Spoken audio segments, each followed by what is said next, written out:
Yeah, all good. In for the nice early morning walk and time for a cuppa. Yeah, look, I can only speak from my anecdotal experience. I'm not in a position to give anyone any advice, or I'm just giving my thoughts. So since you've asked for your thoughts, I'll give you my thoughts. Yeah, look, I suppose in the Australian A League or NPL League, certain footballers, you could perceive them as like maybe a big fish in a small pond, and they might strut around like the big I am. They can build a significant reputation as a standout player. They got all the accolades, becoming local stars. You know, the sort of local star within the competition.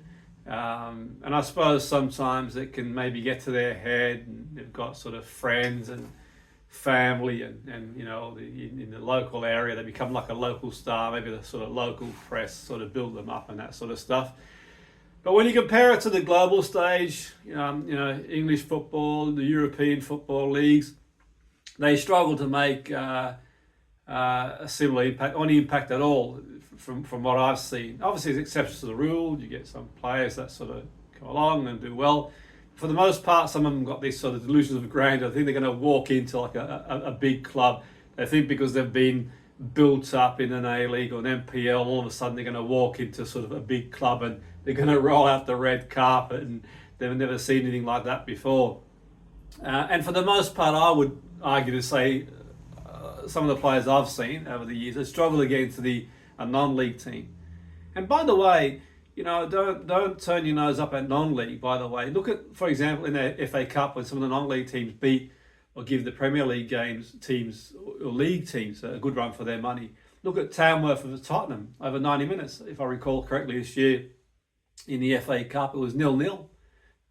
So, it goes to show they can play football, non-league in England, strong, to be fair.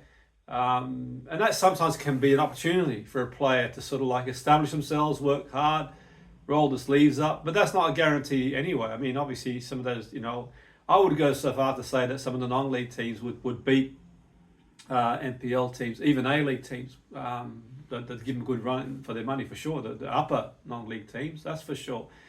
So the disparity highlights the vast difference in competition levels.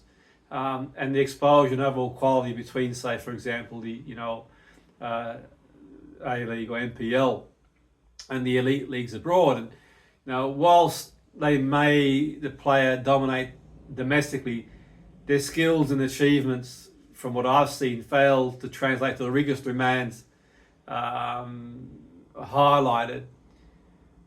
spotlight of top tier football in Europe. So leaving him like a relatively unknown figure outside of Australia. So whilst they're the big I am and they got all the accolades and a local star in the Australian League, when they sort of step off the plane, England or Europe, the league, they start as a nobody, so to speak. You got to build your way up, and I think that, like I said, I'm not in a position to give anyone advice, or I'm just giving my sort of thoughts. So I think in view of that, it's important to be aware of that.